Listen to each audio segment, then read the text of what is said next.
te du musa am fan la ñuy gisee Ndella Madior kay la ñuy wax fan la ñuy def ba gis Ndella Madior elle est inaccessible pourtant on en a vu gis nañu ñuy làmbatu ascenseur ci dinaa leen suturaal du ma wax seen tur gis naa ñuy làmbatu ci ascenseur nekk léegi dans le gouvernement gis naa ñuy jéem a coucher nit ci seen bureau nekk ci gouvernement bi gis naa lu nekk jigéen yi ñoo sonn dinañ leen jéem a làmbatu dinañ jéem a coucher ak ñoom dinañ leen chantage même pour gis président de la république di leen jéem a tëddee di leen jéem a chantage lu ne gis nañ ko fii Sénégal jigéen ñi suñu waxee àddina bi tukki suñu waxee àddina bi tukki de ba la ñuy wax loolu chantage bu nekk gis nañ ko fii Sénégal dinaa créer benn page bu tudd femme victime des hommes su ma paree live bi rek créer page bi on va recevoir des plaintes de femmes qui n'osent pas en parler ils vont parler sous l'anonymat ñun dinañ ko jot li daf ko benn recueil parce que ce combat yàlla moo ma ko nattu c'est pas seulement un combat de refus de paternité c'est un combat de viol c'est un combat de violence physique de violence psychologique nattu bi ñuy teg jigéen ñi yépp di leen di jéem a toroxal di leen jéem a noot Ndella Madior mooy taxaw ci kanam pour défendre sans complexe parce que ci biir àddina bi dafay am nit yoo xam ne yàlla moo leen di nattu lool ñoo xam ne ñii yàlla moo leen di nattu lool pour ñu xeex bi man fii ci Sénégal maay xeex bi pour toute l'Afrique entière parce que natt bu ma ko yàlla nattu fa moom sens pour ma sagal lu tax mu nattu ma ko feneen lay waxee façon pression bu nekk jot naa ko démb tey buy wax xam nga lu tax ngeen ragal parce que ñi may wax buy wax ñoom tamit dañu am même problème bi te ñemewuñu wax te bañ ku leen daan comme ni ñu nar a daan Sada Kane ndax Sada Kane dañ koy daan jël bu set wecc bu amul benn werante xeex bi nag Leewtoo bi duré na 27 ans te damay daan man dinaa daan Sada Kane dinaa ko dóor jël bu set wecc bu amul benn werante te du ma dugg këram du ma dugg ba buntu këram comme nu ko nit ci di defee Sada Kane ma ñëw si Sada Kane yaa bon yow pression bu ma recevoir yëpp nit yi dañuy foog ne yow tu es une sainte nitouche comme ni mu lay séenee si télé bi foog ne ndeysaan kii dafa yaru kii du sëgg yi xool nit mais Sada Kane yow yaa ñàkk jom yow da ngay biiral say jànk yi Sada Kane da nga ñàkk jom da ngay biiral say jànk yi doom yi juddu ñuroog yow am na suñu ma jël sama rajo ñuy liggéey ak man suñu duggee sama néeg damay tiit day mel ni Sada Kane moo dugg sët yi sax dañu ñuroog yow Astou Kane elles sont plus de 20 je vous raconte pas des histoires elles sont plus de 20 je vous raconte pas des histoires 20 lii dafa daw yaram jànk boo am tëddee nga ko biiral ko sànni ko elles sont partout comme Ndella Madior il faut bien que quelqu'un parle il faut bien que quelqu'une d'entre toutes ces femmes parle yàlla mën na ko na toon Ndella Madior Diouf yaa bon tu n'as pas de cœur toi Sara wax bu rafet bu mu sagal nii si Sen TV ça n'a servi à rien du tout nga camper sur ta position émissaire yi ñu yónni yëpp lan ngay wax elle passe sa vie à raconter dans les réseaux sociaux et alors si c'était vrai c'est même pas vrai c'est faux c'est la première fois que j'en parle je peux en parler fii ba 24 heures épisode par épisode livre bi day mu pare du ma wàññi virgule tout ce qui s'est passé dinañ ko joxe ñépp lire ko pour l'histoire commentaire yi bu leen sonn man je ne lis aucun commentaire lu leen neex bind leen ku ma tooñ baal la ku ma tooñ baal naa la ku ma tooñ baal naa la ak yàlla te sama baal ak yàlla billaahi ku ma tooñ te waruloo ma tooñ da ngay faatu. Ndella Madior Diouf ku ko tooñ te waruloo ko tooñ da ngay faatu. ku mu neex nag ku jël risque bi nag dafal expérience bi da ngay faatu wala nga dof. man Ndella Madior Diouf man saltige bu jigéen bii nga xam ne may tuura suñu famille man ku ma tooñ da ngay faatu wala nga dof. kii si frot si bi tooñu ma kenn dama bañ ba commentaire si boppam du ma ko su lire ndax sooy lire commentaire yi da ngay gis les gens sont aigris mais am na ñu baax a baax Mariam Wane lii dinaa la woo wala di nga ma woo parce que Mariam lii dafa ne naturellement dina intervenir parce que cette bataille c'est pas la bataille de Ndella Madior Diouf. Cette bataille c'est une bataille de toutes les femmes. dinaa woo Mariam Wane lii wala dina ma woo dans 30 minutes 45 minutes mais dans une heure de temps parce qu'on va prendre notre temps. xeex bi dañ koy xeex bi dañ koy xeex de kon Sada Kane xam leen Sada Kane Gibraltar bi mu dëkk nekkoo fu lu dul biiral xale yi biiral ay jànkam yi. xeex bi dañ koy xeex au nom de tes bonnes que tu as engrossées et jetées comme des poubelles. Je vais parler en leur nom. dina am góor ñu bari ñu ma mere parce que am na góor ñu bari loolu la ñuy def Sénégal dañuy biiral seen jànk yi biiral seen gel yi daw bañ ko reconnaître foo leen ko teg. man Ndella Madior Diouf je porterai ce combat sans complexe namuma dara ku ma gis xam ne namuma dara maa ngi sama kër di fi fay lu cher te am naa yeneen kër yoo xam ne maa ko mooma sama bopp namuma dara xeex bi yàlla moo ma ko nattu pour ma xeex bi fii ak au niveau de l'Assemblée nationale. su ma juumulee nit su defee test de paternité dama ne su ma juumulee parce que su ma juumulee affaire dafa yàgg man pro Sonko yi ñoo ko suli sinon man ngi fàtte woon naa ko dem naa ba su ma xoolee Sada du ma xalaat sa Sada Kane vraiment j'avais oublié cette histoire vraiment je vis avec ma fille mais en la regardant je ne voyais plus son père parce qu'avec 27 ans on finit par oublier et la douleur s'estompe vraiment. Mais quand même, il faut régler à un certain moment donné ce problème. C'est ce qu'on est en train de faire. Quand on fait un test de paternité, la loi sénégalaise favorise les hommes. La loi sénégalaise favorise les hommes. Après, si le test est concluant, l'homme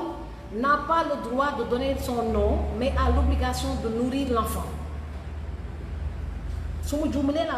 Parce que j'ai posé la question à 2 avocats qui étaient incapables de me répondre à mes questions. D'accord? La loi sénégalaise, d'après le juge Madame Badiane en 1994, peut-être il y a des changements entre-temps, si les tests d'ADN s'avèrent concluants, l'homme peut ne pas donner son nom, mais a l'obligation de nourrir l'enfant. À l'époque, ce qu'on m'a faisait quoi? Entre-temps, c'est le code de la famille. S'il y a changement ou pas, dans la semaine, les avocats vont nous éclairer. S'il n'y a pas de changement, et si ce que je dis est vrai, à l'Assemblée nationale, on doit modifier cette loi et dire en cas de refus de paternité, si les tests d'ADN s'avèrent concluants, l'homme donne le nom, son nom de famille à l'enfant, s'occupe de l'enfant et l'enfant a tous les droits. Loolu dañu war a xeex bi nous les femmes. Loolu dañu war a xeex bi nous les femmes pour lutter contre les infanticides, pour lutter contre les dépressions des femmes victimes d'hommes, pour lutter contre les violences psychologiques, les violences physiques, pour lutter tout simplement contre toute injustice faite aux femmes, contre toute violence faite aux femmes. Je porterai le combat et je ne serai pas seule dans ce combat. Depuis hier, je reçois des félicitations Depuis hier, je reçois des personnes qui me demandent de ne pas porter le combat, face à des personnes qui me demandent de porter le combat. Et là, Ousseynou ne m'appelle pas, je suis en live, certainement il veut venir me voir. su fekkee yaa ngi may déglu da ngay ñëw directement rajo bi ñëpp xam nañ fi mu nekk. Farba à Dakar appelle Ousseynou bu ma woo maa ngi live su fekkee daf ñu bëgg a rendre visite mu woo carrément Ibrahima mu ubbil ko bunt bi jeex na mais su ma wooyee day déstabiliser sama live su ko defee xeex bi dañ koy xeex te xeex bu ma xeex dem si am ndam de man Ndella Madior Diouf xeex bu ma xeex dem si am ndam surtout su ma décidé xeex ko te bii dama décidé xeex ko. Sada Kane am nga problème Sada Kane yaa ngi doog a am problème xam nga danga maa ko saragal man yaa ngi doog a am problème ndax xeex bi dama koy xeex te dama si am ndam te li ma lay conseillé rek mooy sedd la bu mu sedd guy li la war daf ko jàmm na ñooy te du wàññi virgule de si sama bataille parce que y a des autres femmes képp koo xam ne am nga doom ak Sada Kane mu koy bañ a reconnaître sama numéro téléphone c'est 77 612 39 69 commencé ngeen réagir si sama WhatsApp ba ma leen di invité fii sama kër ñu toog waxtaan dama leen di jàppale si xeex bi da ngeen bëri ndeysaan ñenn ñi dof nañu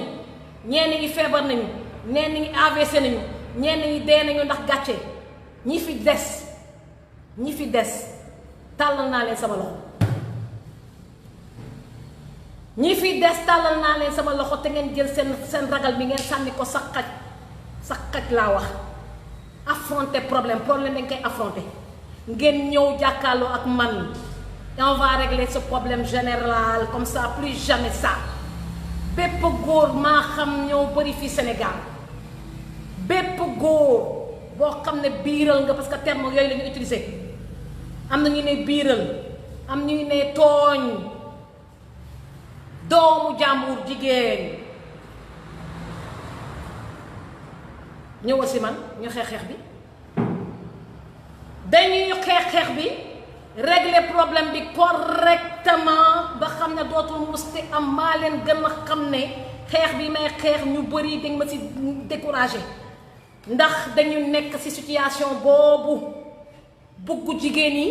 di continuer di noppi ba kan yàlla santaane wu leen loolu na religieux yi wax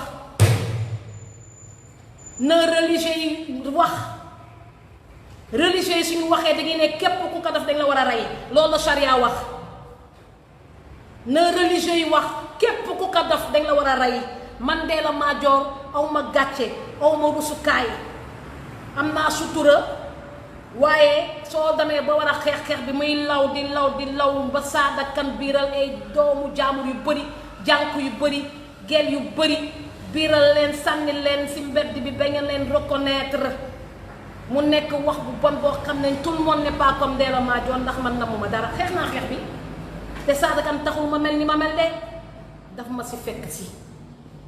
bu ma amee 19 ans laa ne man dama bëgg a nekk président de la République du Sénégal tôt ou tard bi ma amee 19 ans laa ne je veux créer une ville entre Mboré et Saint-Louis tuddee ko côte ouest bi ma amee 19 ans laa xam man sama sens vie naka lay doon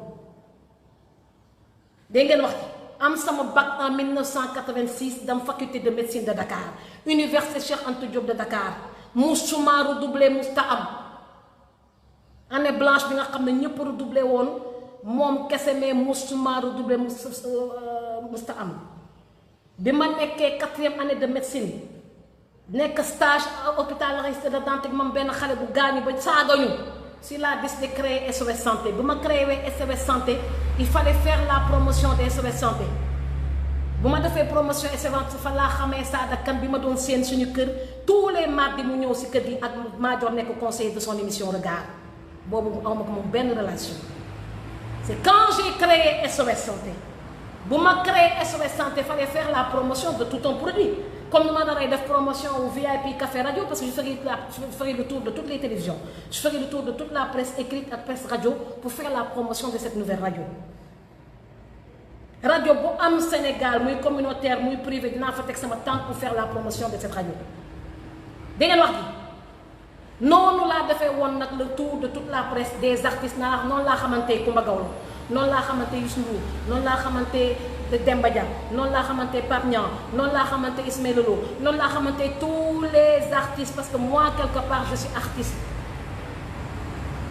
te am na solo mel di surprise bu mu leen di génne ndax dañuy génne benn album boo xam ne dañuy sensibiliser sur la santé di ko def ak artistes yi da ngeen wax da ngeen wax comme ci cadre de promotion SOS santé boobu laa xam ne ba mu invité ma dans son journal 13h de la RTS j'étais l'invité un samedi du journal télévisé archive yooyu peut-être RTS mun na ma ko jox parce que man je l'ai dans des cassettes bon avec les séries de déménagement gars yi sooy toxu dañuy yàq sa bagage quoi donc peut-être à la RTS je peux retrouver les archives kon si condition yooyu laa xamee Sada Kane si condition yooyu la ma jàppale sama premier don de sang que j'ai eu à faire en 1992 laa commencé def des dons de sang di liggéey ak Centre national de transfusion sanguine te Sada Kane a été mon premier soutien mettre ma rapport ak Issam Amaïs indi ma ay gâteau boisson collation parce que soo mayee deret da nga war a lekk seen Centre national de transfusion sanguine indi sang vigile également ñu dóor ko mu daanu fan lañ ko defoon centre culturel Blaise Senghor kon don de sang leeral loolu rek la xam si organisation don de sang laa xamee Sada Kane li Ousmane Sonko di def mu nekk nii 28 ans après il y a 28 ans j'organisais des dons de sang avec les artistes. Pape Niang était venu, Demba Dia était venu. Artistes yu bëri ñëw ndeysaan am ñoo xam ne wóolu wu ñu joxe seen deret dañuy préféré woon soutenir tout simplement symboliquement mais joxe wuñu seen deret mais si condition yooyu li nga xamante bi nga xamante si condition yooyu dinaa leen privé du détail le détail sera dans le livre mais finalement on s'est aimé durant 3 mois mu may fekk ci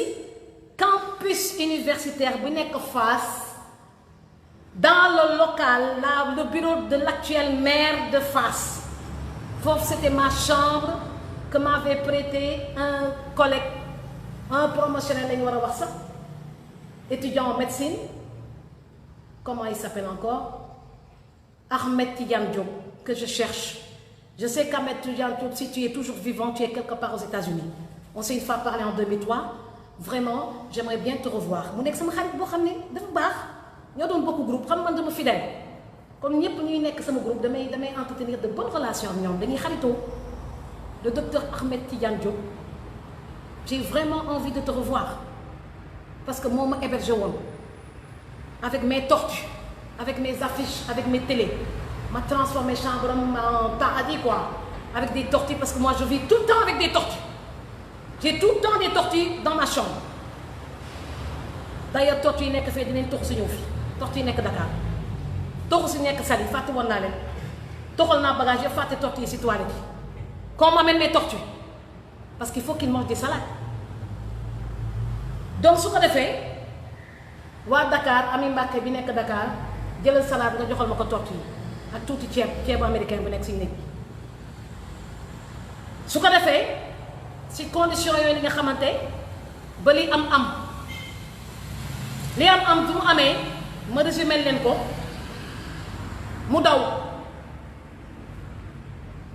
médecin bi nga xam ne laa dem defi échographie bi moom moo ma ne xale bi dañ koy gàddee étudiant en médecine su ma xam naa su la neexee avorté mais kii danga ma koy gàddee ah bon kii lan lay wax ni moom mii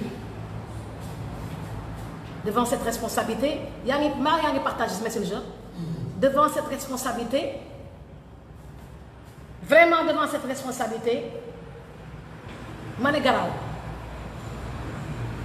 noonu laa gàddee sama doom te ak ba tey bu ma nekk nii musuma kaa rëccu am xale bu baax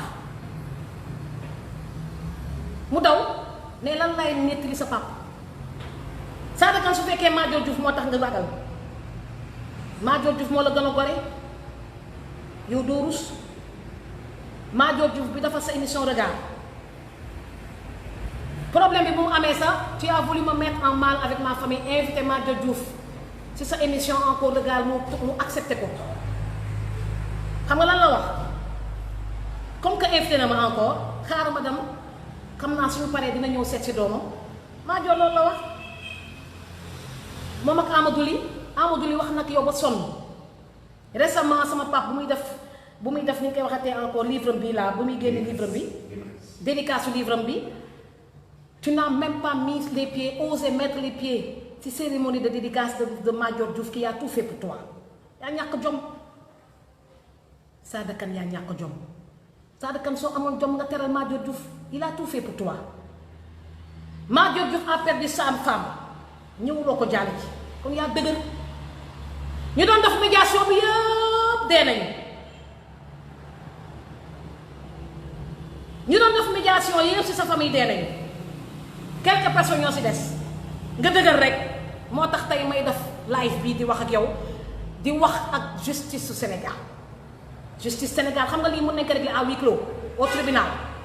parce que 1995 ou 94 bi ñu demee tribunal c'était à huis clos ak madame Badiane pourtant mënoon nañ ko def publiquement j'ai choisi aujourd'hui de le faire publiquement pour m'adresser à la justice sénégalaise sama version ñu dégg ko parler sans tabou am ñu ma ko nangul am ñu ma ko nangulul am ñu ma ko nangulul à tort foo leen nekkoon durant ces 27 ans ma famille la famille de Sada Kane foo leen nekkoon durant ces 27 ans xam problème bi ne pat da ngeen ma ko yéene foo leen nekkoon xam ngeen que Madior mënoo régler problème bi ndax Bour Sine la dañ ko tooñ Sada Kane mooy sukk jébbalu ñëw Jérôme Diouf mus na ma côtoyer ne ma Sada Kane de dafa ne dafay ñëw baalu si àq Sada Kane dafay ñëw baalu si àq jour tabaski bu jot Madior Diouf mi ngi lay xaar ñu gëmloo ko loolu dëgg la am du dëgg yàlla rek a xam finalement mu ne ma c'est un peureux il a peur d'affronter la réalité ndeysaan ki ngeen di gis muy def émission ci 2STV ngeen foog ne dafa sainte nu touche la day biira lay jànkam di jur di sànni di biira jigéen ñi ku ko gëmul témoignage à visage découvert ou non découvert dina am ci à suivre ndax ñoom dañuy ñëw dañu xam xale yi ñoo xamante léegi di demalante ndax ñoom ñëpp dañuy nuyoo ndax yàlla loolu da lay nattu soo juree doom ba bañ ko yàlla da lay nattu xale bi day ñëw indi sa photo sa copie conforme xale yi dañoo ñuul kooku ba seen signe yi ñuul seen signe dafa ñuul kooku suñu xeesee rek dañoo diw seen yaram sa Sara léegi dafa xees parce que moom mooy leeral kanamam ba ñu kooku daa ñuul ba làmmiñ bi ñuul làmmiñ bi si bopp dafa am tepp yu ñuul mooy ñuulu tukkuleer yi waaw daa ñuul da ngeen wax xees suy am man maa gën a xees sama doom man sama yaram yëpp dafa xees sama kanam extérieur yi ñoom ñoo lakk ndax je m'occupe pas de moi léegi sa lay def effort di occuper sama yaram parce que j'ai du mélange de portugais dans mon sang gis naa benn internaute laa doon saboté affaire bi su ma amoon mélange métis sama doom du weex taal sama yaay dafa weex taal sama maam weex taal ndax dañu am mélange portugais suñu famille moo tax suñu juree doom ak tubaab day weex taal gis naa kenn ku ma si doon saboté loolu ngeen di saboté mais c'est la réalité parce que da ngeen di Sonko ba di Sonko si moom ça Moïse viens voir montre-le viens allez viens toi tu n'as pas de complexe nous on n'a pas de complexe il y a 3000 personnes qui te regardent aujourd'hui viens à comprendre fais le tour il y a des gens qui pensent qu'ils ne savaient pas que j'avais un clip donc mon fils est là les autres métis sont marrons kii daa weex taal parce que j'ai moi-même du sang métis dans mon sang te loolu du titre tu peux partir loolu du titre c'est une réalité kon waru nañ ko utiliser ne way Ndella Madior nee na dafa am métis portugais moom wala ci deretam waa kekekekekek kon foofu ngeen di toon yéen Rocky Jox bi jur sama yaay daa weexoon taal karaw yi nooy nepp gudd ba si suuf Rocky Jox mooy magu Duudu Jox ñëpp xam leen Tataguine ñëpp xam leen Diouroup ñëpp xam leen Fatick ñu sokkee ko Joal Fadiouth ñooy wax EPA da ngeen wax di ñoom ñooy wax EPA man je suis de Joal Fadiouth Senghor di sama maam da ngeen wax di duma ko tiitaroo Awa Marie Coll Seck di sama mag nit day xam fu nga sokkee ko Buur Sine di sama maam sama côté pap sama côté yaay Samon Faye mooy sama maam Senghor nekkoon président de la République premier président de la République du Sénégal nekk sama maam direct loolu du titre c'est une réalité ñun waa Joal lañu suufu Joal sama maam mii moo reyoon lion bi doon terrorisé ba fii ba Saly man su ma nekkee Saly sama kër laa nekk ndax sama maam moo xàll yoon bi rey lion bi doon taxoon kenn mënu fi dëkk sama maam moo ko rey kon dama nekk sama place fii si Saly duma gan man duma gan Joal duma gan Pointe Sarène duma gan Nianing duma gan ba Touba Jalaaw gaynde bu leen doon terroriser dam leen laaj Khady Diène bi ne Joal mu raconte leen toute l'histoire duma gan Petite Côte maa moom Petite Côte ku nekk da nga war a xam fa nga sokkee ko nit bu nekk da nga war a xam sa maam sa arbre généalogique da nga koy xam soo gisee may xeex pour Sarah n'est pas Néro et ne sera jamais Néro Sarah est Kane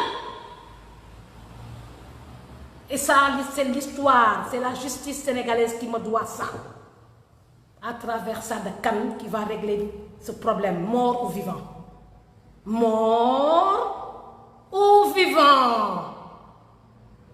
ñaanoo ma la ko yàlla mais yàlla su la reyoon mu sulli la test d'ADN bi dañ koy def yàlla su la reyoon sa dinaa la sulli yàlla su la reyoon billaahi dinaa la sulli comme ni ngi def Yves Montand ndax test d'ADN bi dañ koy def mort ou vivant xeex day mat xeex day mat xeex yaa ngi doog a am affaire nag ak gaynde yaa ngi doog a am affaire ak gaynde xeex bi xeex la de te dama koy xeex te billaay di nga xeex man dinañ ko bëre dinañ ko xeex huissier dina ñëw sa kër jox la sa convocation manu militari tu vas sortir ton sang manu militari et le test d'ADN se fera manu militari loolu làqutu du ma taxaw bukk ba àddina di tukki sa buntu kër musuma taxaw sa buntu kër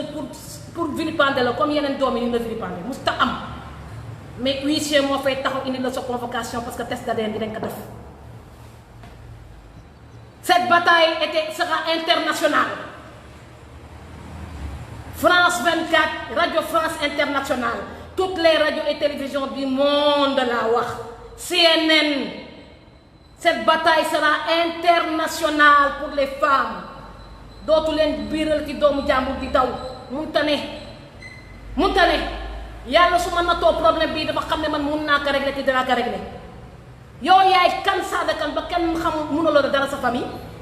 bi nga amee 1 an la sa yaay bàyyi dina nga ne bi nga amee 1 an lañ la abandonné sa papa ak sa yaay divorcé sa papa moo la jur moo la toppatoo fële si Medina di loolu nga wax loolu dafay justifier doom boo am sànni ko tànn ñooy reconnaître ak ñoo du reconnaître yaay kan Sada Kane laay waxal yow laay waxal yaay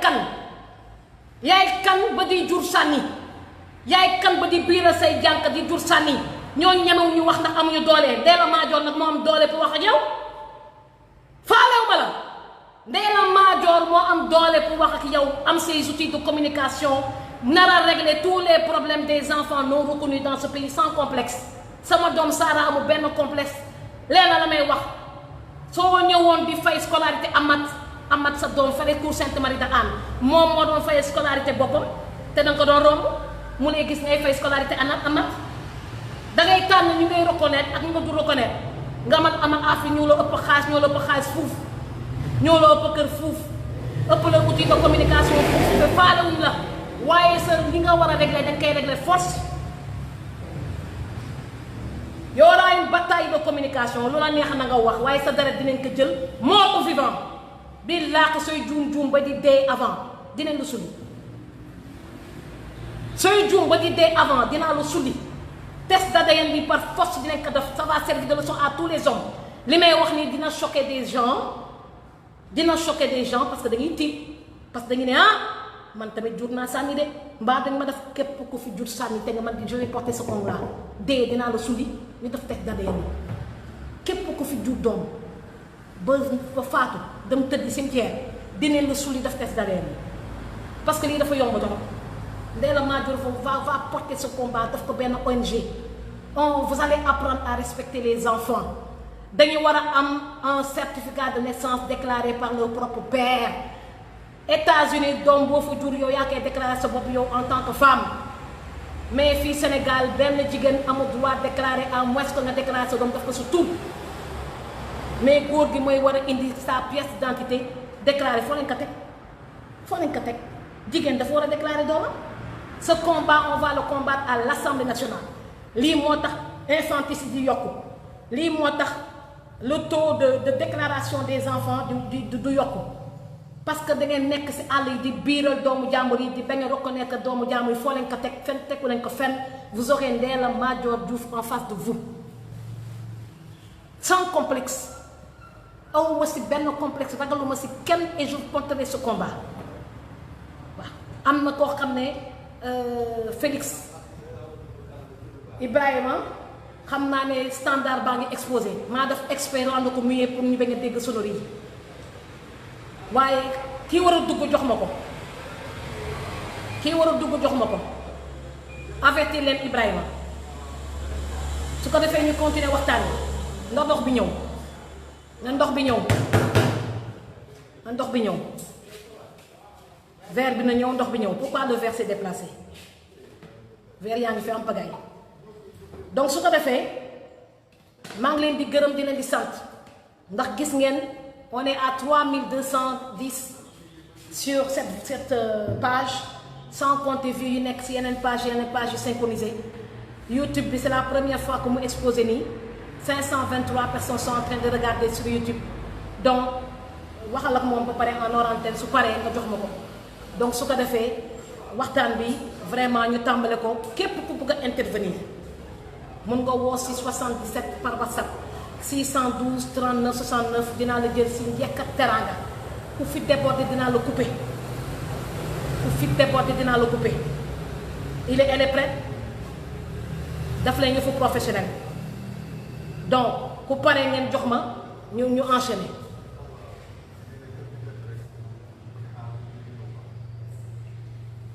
affaire yi foog ñu boole ci naan ndax mën naa wax ni mu leen ko waxee rek mën naa dem fii ba suba su ma décidé def émission kenn mënu maa téye xeex bi dañ koy xeex di leen demander ngeen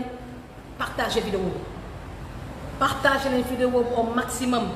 Nous on est des sans complexe, nous on est des sans tabou, nous on parle au nom des femmes qui n'osent pas parler. Moi j'ose parler et j'ai décidé de porter le combat pour les femmes du Sénégal. Abonnez-vous à la chaîne NMD, N comme Ndella, M comme Madior, D comme Diouf TV sur YouTube. Abonnez-vous à la chaîne Ndella Madior Diouf sur YouTube. Abonnez-vous à la page Ndella Madior Diouf. D'accord? Écoutez ce qu'on est en train de faire sur Safir FM Dakar 96.6 au nom des femmes,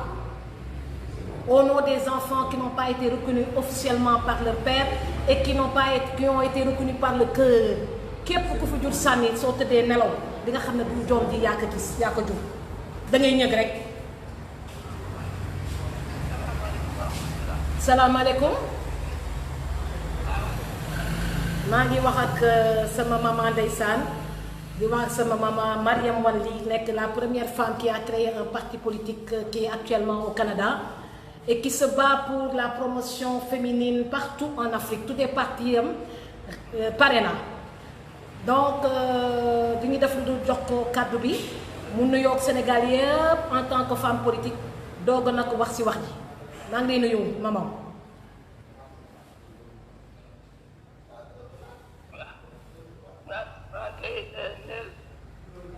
maa ngi jokk ci sa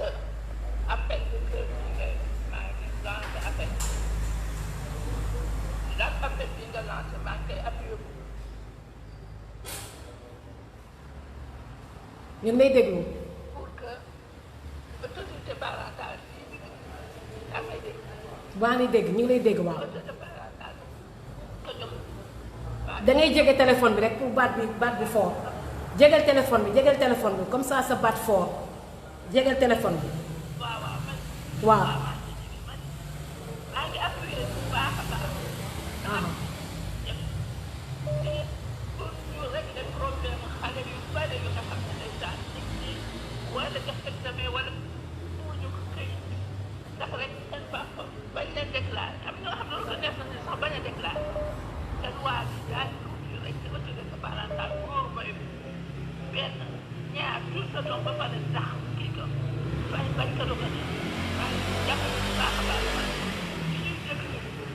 te yàlla xam ne am na jigéen yu bare ay femmes yu sëñ bi ay droiteurs défenseurs de droits de l'homme ñëpp ñëpp ku ñuy déglu tey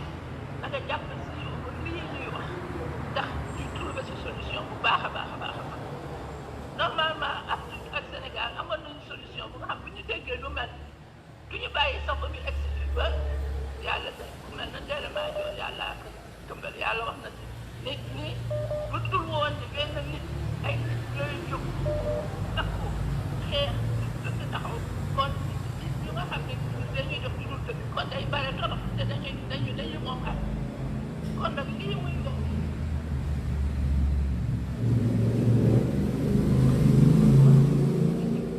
tout seen droit maa ngi si jàpp bu baax a baax a baax a baax maa ngi si jàpp bu baax a baax a baax te di si woo képp ku ñuy dëgg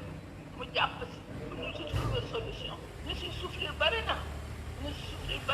si ay xale si ay jigéen yu ëmb nga ko leen ëmbal daw bañ du ko reconnaître yooyu yëpp lu ñu war a taxaw ñu jëlaat appel état yeeg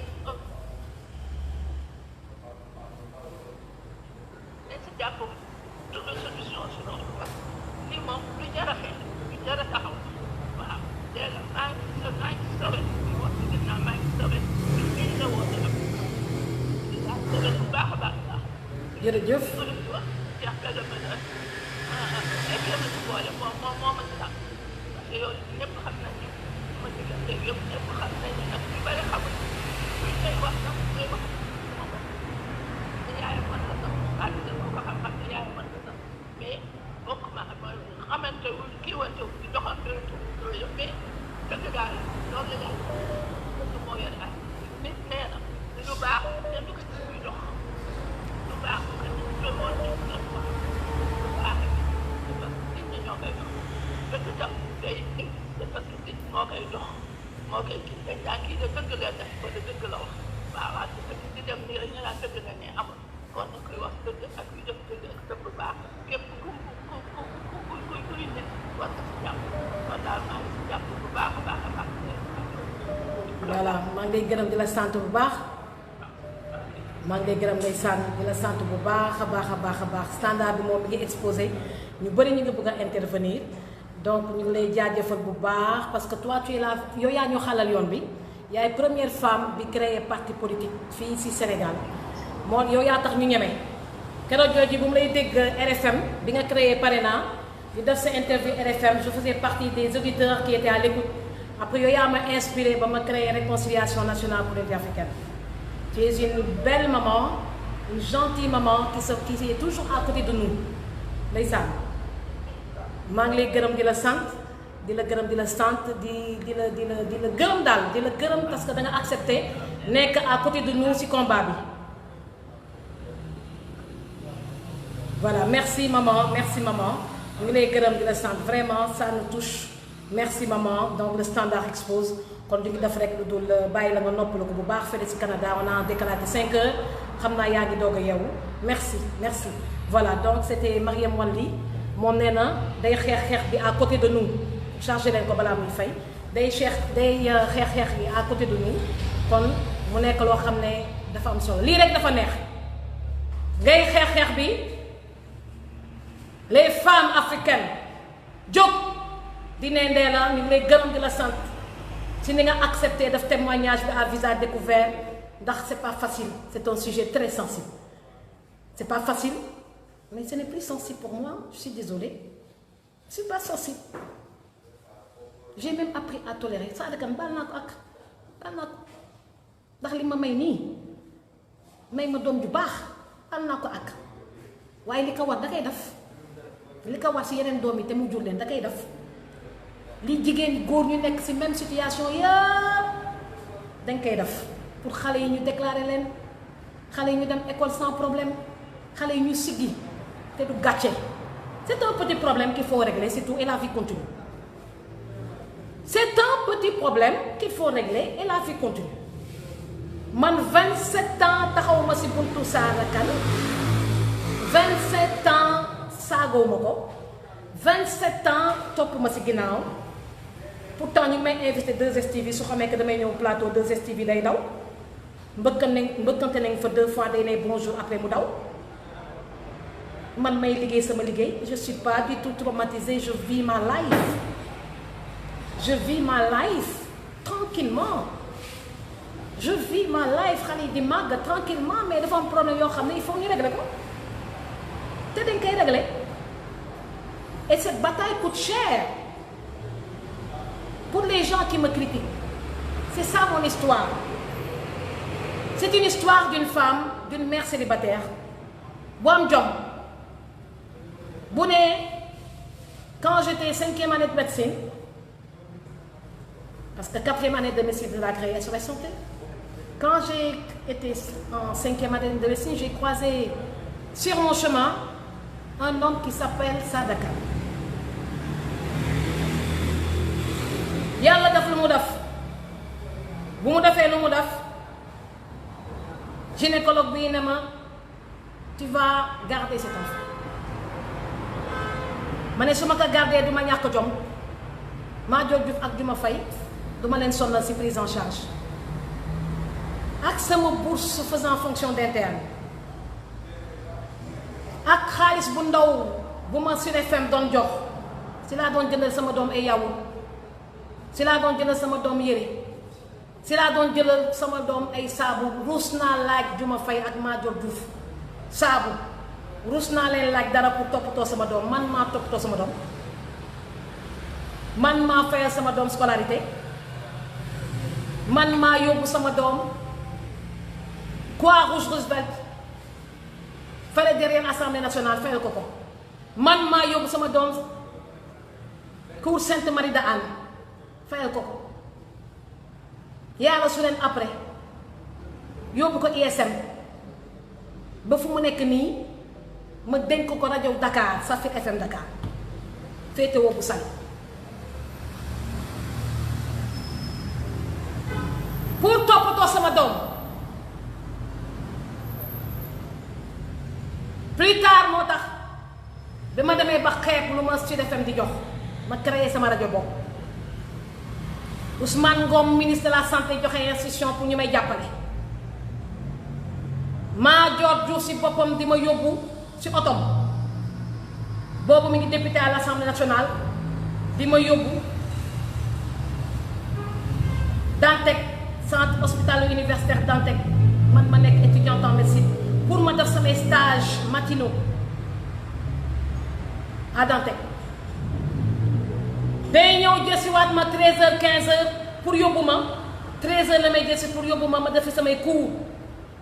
à la faculté de médecine kon kii di wax ak yéen bu leen ko tooñ kii di wax gi yéen dafa gàdde dignitéem famille am yépp jàppale ko moom lu ko war mu ñefe. kii di wax ak yéen moo ne du ma ko sédd sama papa ak sama yaay damay ñefe liggéey toppatoo sama doom. gis nga kii di wax ak yéen bu mu décidé taal Santé FM wéet si studio yi il fallait que ma yóbbu Sara mu jàngi cours Sainte Marita Anne. xam nga nu ma doon def boobu rajo cassette moo nekkoon si rajo yi damay teg rajo cassette su ma tegee rajo ak cassette xam nga il faut nga gaaw dam dellu si waat parce que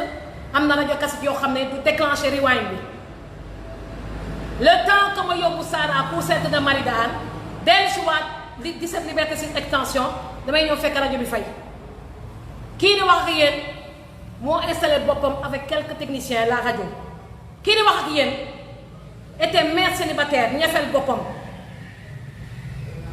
taal Santé FM taal IFPPN institut de formation des paramédicaux communicateurs en santé. kii di wax ak yéen moo jàppale Diop Isaac pour mu démarrer. kii di wax ak yéen moo jàppale Ndiouga Sakho en 1998 kon bu leen ko tooñ bu leen ko tooy si seen sagaru wax yi day liggéey loo nit bañ ko fay alors que kii ñëw dina dafay liggéey dafa ñëw pour jàng si war a fay formation. kii di wax ak yéen ak am jom kii di wax ak yéen bu leen ko tooñ kii di wax ak yéen ak am jom nekkoon mère célibataire mariée en 2008 toppatoo doomam toute seule yar ko yar boo ko gis sama doom di mu waxee seen TV kat bàkk dem nga xam ne kii yar nañ ko kii na mu dara te dañ ko yar da ngeen wax bi kon kii di wax ak yéen bàyyi leen di ko tooñ Sada Kane nag yow soo amoon jom affaire bi du egsi fii yow yaay kan ba kenn du la wax dëgg yow kenn du la wax dëgg sa kër voilà un homme boo xam ne amul kenn ku ko ñemee si famille am a commencé par sa propre mère koo wax mu ne kii de moom kenn ñemewu ko dóor bi nga dóor une fois soxna Diagne RTS c'est ça ta véritable nature colérique kii di wax ak yéen ak am jom kii di wax ak yéen moom moo croisé chemin Sada Kane chargé leen téléphone yi waay kii di wax ak yéen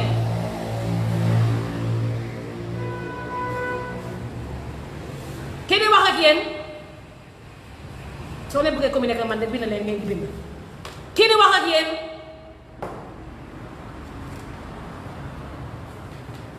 kenn du ko fontoo kii di wax ak yéen kenn du ko fontoo parce que dafa diñ ku ma xamul rek moo may critiquer man dee la maa jot da ngeen bëgg a wax ak man di ngeen wax ba doyal tey di ngeen wax ba doyal si respect ku fi manqué respect dama lay coupé ndax dama am sama fulla ndax maa leen gën a xam ne wax bi may wax nii am na ñu bëri ñoo xam ne da leen naqari am na ay jàmbaar ak nit yu baax yoo xam ne da leen neex parce que dafa am ñu bëri ñemewu ñu wax. problème bi am na États-Unis am na Europe am na dans tous les continents du monde mais toujours dina am kenn ku porter le combat ndox dina am toujours kenn ku porter le combat tu mets le verre à côté rek je pourrais me servir merci donc dina am kenn koo xam ne dina porter le combat correctement pour que lii bañati am. Sada Kane dama ne woon bés bu ma décidé jóg dinaa la muñal nag mais muñal naa la 27 ans kenn du ne oh elle est à sa vie ban vie privée non je règle un problème je n'étale pas ma vie privée je règle un problème et c'est pas seulement mon problème voilà am na koo xam ne dafa am doom ak Sada Kane daw ko dafa bëgg a intervenir en direct bëgguma saa mu waxee turam bëgguma mu wax turam après dina ma seet si mais dinañ ko bàyyi mu wax waaw fii tribune lay nekk pour toutes les femmes victimes de Sada Kane wax leen bu leen ragal di ngi joxe seen tur bu leen joxe bëgguñu sa ngeen joxe seen tur gàdd leen ko seen tur si suuf lay nekk. On va vous protéger et on va régler ensemble les problèmes am na benn victime de Sadakan bu bëgg a wax jëla beneen chargeur bi moo baax chargeur bi moo baax mu jël ko fii comme ça chargeur fii ba voilà bii da ngeen koy changer bii baaxul bopp bi da ngeen koy changer si beneen bopp. salaamaaleykum. Oui, maaleykum salaam Bella. Comment allez-vous ma chérie? Ça va, je vais bien, merci. Essayez de vous approcher du téléphone et parler fort comme ça ñëpp dégg la. Oui, je vais bien. Allô? Oui, oui. Oui, oui, je vais bien, merci. Oui, c'est bon. Oui, on vous écoute, on vous écoute. Ça va, alhamdoulilah. Vous vivez à Dakar? Le courage d'en parler. Oui. Li ma def ci active commencé di wax avec les larmes aux yeux ma ne noonu naa intervenir. Voilà, il faut pas pleurer, il faut affronter. On n'est plus au pleurs là, il faut affronter le problème. Exactement, parce que j'ai été partout dans les médias, partout, parce que foofu dafa nekk nit koo xamante ni bi may tooj déjà moom dafa nekkoon ci situation boo xam ne dafa xaw a délicate mu ñëw sukk jooy mu yërëm ko ci abal ko sama xaalis lebal ko mu ciy dund parce qu'il n'avait rien à manger. xam nga ma jox ko mu ciy dund dem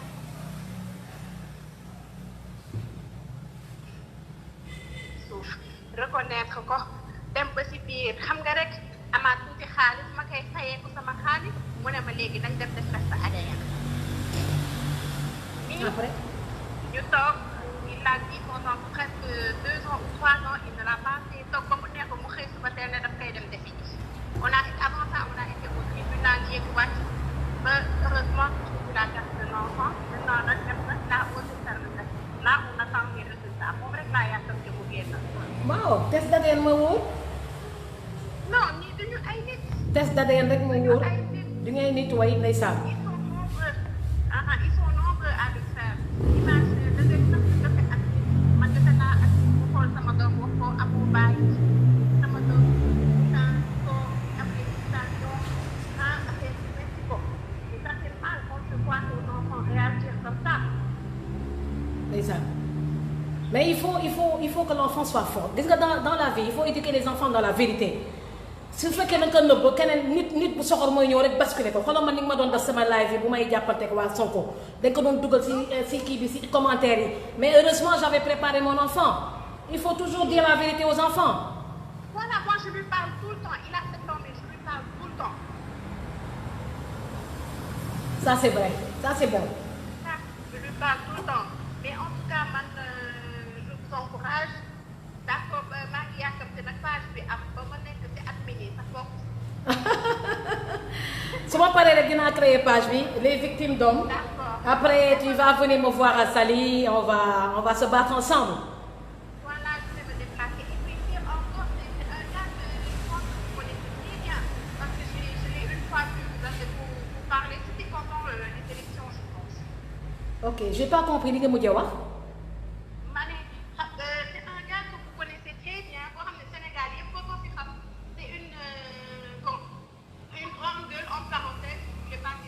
Oui.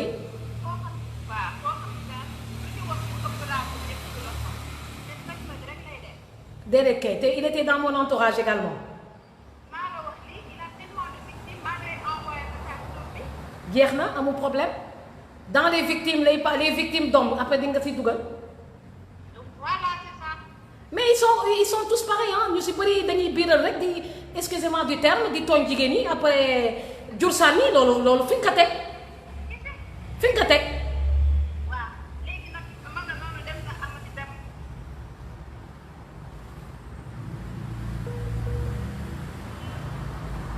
Allô, il y a un problème de connexion. Il y a un problème de connexion. Voilà, ma ngay jéem a wane na moo nekk feneen. Mais non, ils seront tous démasqués, tous démasqués.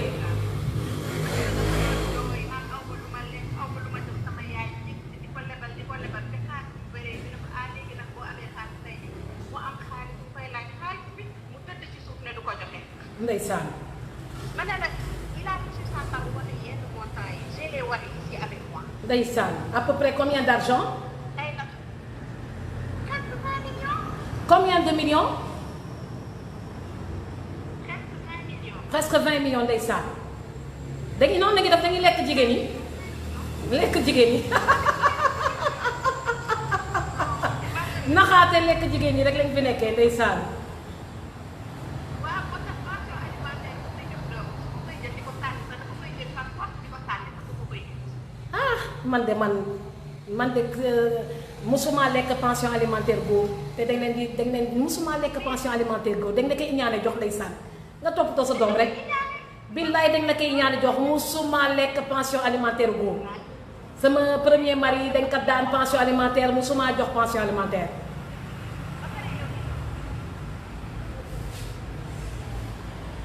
oh le standard explose ñépp a ngi woote.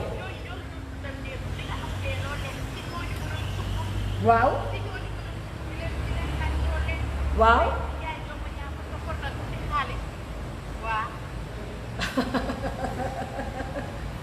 ndeysaan dina la comme que tu as les preuves rek comme que tu as les preuves dina la ko rembourser na jaay këram rembourser la ko comme que tu as les preuves rek waaw voilà amul benn problème tu as les preuves il va vendre sa maison c'est tout këram rek la dese këram rek la dese xeex bi dañ leen ko xeex.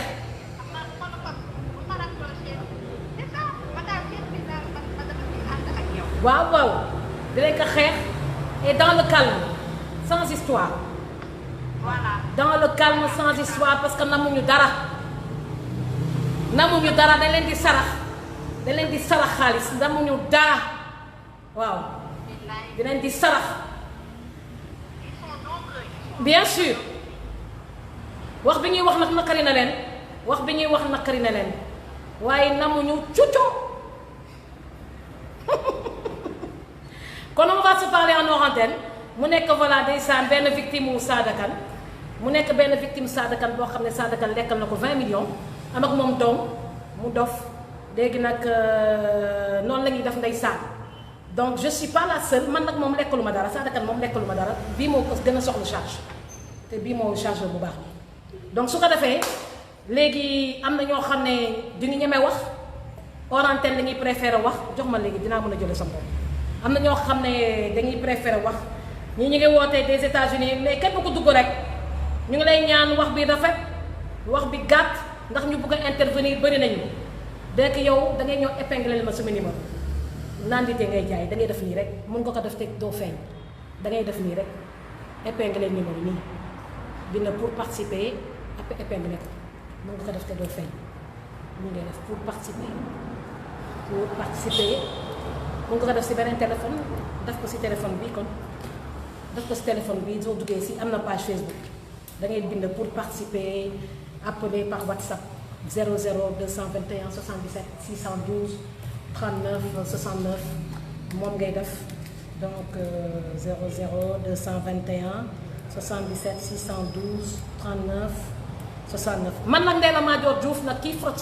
si frot si pic képp kuy dugg si sa live bi da ngay wax bu correct ñu enjoy et on passe à autre chose d'accord je commence à prendre les appels au 00 221 612 39 69 woote leen on parlera de cette affaire Ndella Madior Diouf Sada Kane et autres parce qu'il y a beaucoup d'autres victimes qui sont là et cette histoire-là on va régler tous ces problèmes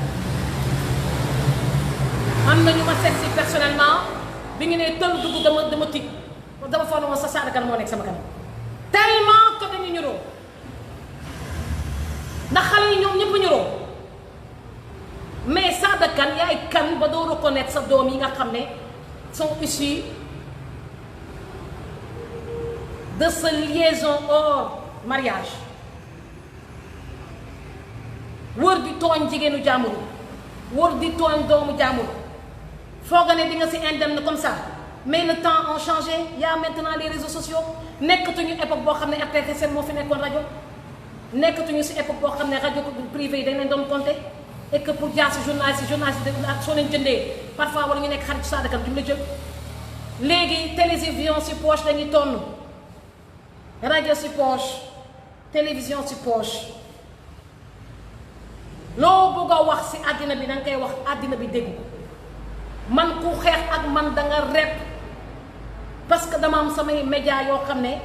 su ma ko décidé laa wax waxuma su may fontu de su ma décidé live billaay ngeen xam ne décidé naa live su ma décidé def live ngeen xam ne décidé naa def live mun naa nag di fontu nii rek wéet sama benn ruq di live su ma décidé da ngeen xam ne décidé naa daaw waaye si participer après nga épingle affaire su ko defee jàmm na ñooy képp koo xam ne je vais commencer à prendre les appels objectif affaire bi c'est pour sensibiliser la justice sénégalaise c'est pour sensibiliser les parlementaires de l'Assemblée nationale du Sénégal et du monde entier et surtout de l'Afrique. C'est pour sensibiliser tous les parlementaires africains. Parce que ce problème n'est pas seulement un problème du Sénégal. C'est un problème entier africain. Si on veut que les enfants soient tous déclarés, il faut régler cette histoire de refus de paternité. Et que xale qui n'a pas demandé à naître, su juddoo yaayam rek doy na ci déclaration papa ji su fekkee dafa bay